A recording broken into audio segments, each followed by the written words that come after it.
I'm gonna be installing the Sony XAV AX1000. I got the dash harness right here it came with the radio antenna. That's like a little bundle. The new trim went with the one you see right there on the bottom left, the dark Atlas gray, so it could match up with the interior. Here's what was inside the Sony box. I actually didn't know it came in with a microphone.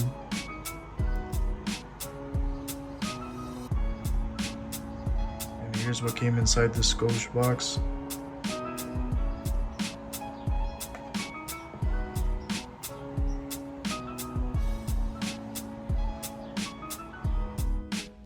Here's how it looks from factory. It has too many buttons. Like, I can't wait to install this double DIN because it'll really clean up the whole area right here. We just got to start off by prying up, you see this line right here. So I have a flathead right here, just tucked it in right back here. So I ended up getting it loose. This part, it popped out originally, but yeah, it just requires a bit of pulling, tugging, and you should be able to get it out. So for the next step, there's 2 screws underneath here, like right above. There should be a trim piece you can pop out, and then once you get that out, this whole system would come out. This is the trim piece I was talking about. It was just placed right up here. Just put the screwdriver right there and then wedged it out.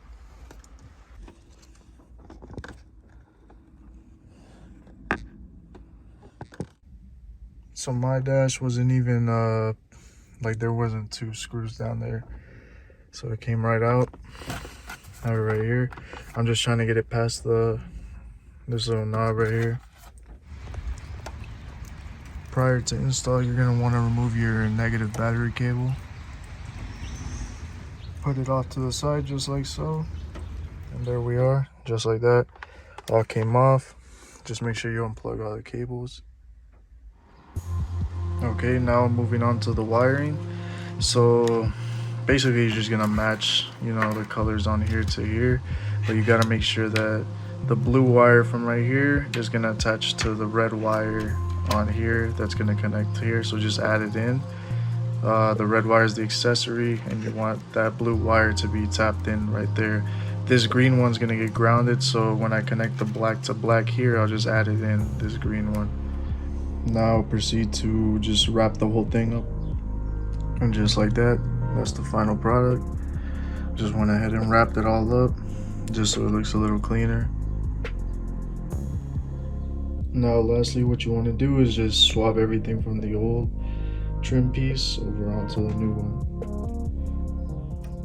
To remove this bottom piece right here, it's just 4 screws, as you can see. One right there, one right there, one right there, and then one right there. And then once you get this piece out and transfer it onto there, just move on here. There's 1 screw, 2 screw, 3, 4, and then 5, 6, 7. Yeah, and I think that's it. And just like that, I finished up. Just transferred all the parts from this one over to this one.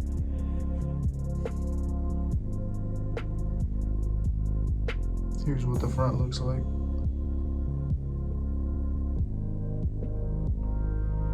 I'm gonna go install it right now. One thing I did notice right off the bat though was that this one is way lighter than this one. Once you're back in the car, just hook up the harness you had earlier to this one right here.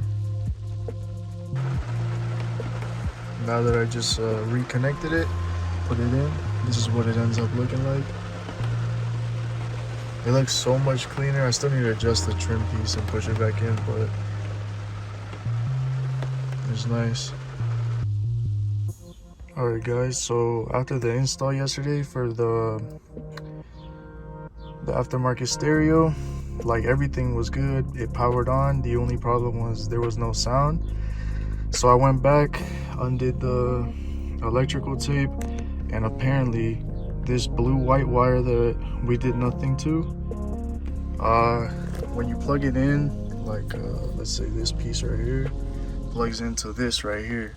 So then you have this side one that is like you don't use it anymore, but you see like when the clip is facing downwards like this, like near the top, you see that, like, I guess light blue, baby blue, or even teal it might look to some of you guys. Apparently we're supposed to tap into that and then connect it with this blue white. So I'm gonna end up doing that, and I'll get back to you guys after I see if it works. All right, I'm back. It's a new day. I ended up resolving that audio issue through that way that I did it. But like, for example, let me show you. Audio works.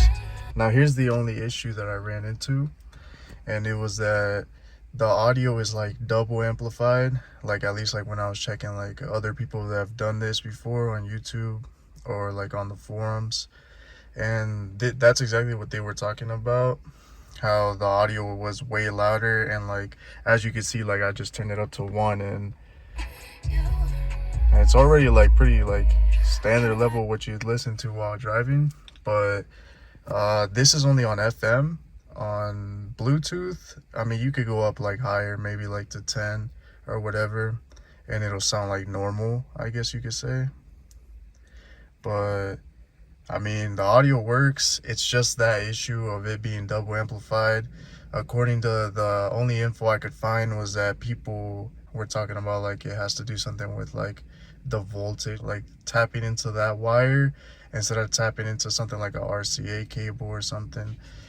But I mean, I couldn't really find too much information, like not many solutions. So if anyone who's watching this video knows, just let me know down in the comments below. Also, if I find out a solution, then yeah, like I'll make sure to put it down in the comments for like anybody that's watching this video in the future. I'm not too bothered by this because I'm gonna most likely end up buying a aftermarket amplifier with a sub. So like, I'm pretty sure that'll solve the problem. So it's just for the meantime. Apart from that, there is this little like, I guess, white noise sound, but it's like very quiet. It's not really bothersome when you have the volume at 0. I don't know if it's picking it up on the phone. Overall though, I'm still happy with how it came out. Definitely cleaned up the area. With the bigger screen, it also, you know, like on Spotify or something, makes it easy to navigate through everything. Now I actually end up having Bluetooth, and also with Apple CarPlay I get maps, so like I don't need like a phone mount right there, because I have the double din to look at. Definitely recommend if anybody's looking to upgrade, you know, from using their phone. I'd say this is pretty worth it. But yeah, if you found any value in this video, feel free to share it with somebody who might need help with something, or share it to someone who might know how to solve this, and then, you know, maybe they could comment either what they did from personal experience, or if they have any ideas of what could be a solution, so that it can help out anybody else that might have this problem. If you guys enjoyed the video, make sure to like, subscribe, and comment down below on anything you might want to see. And yeah, I'll catch y'all in the next one.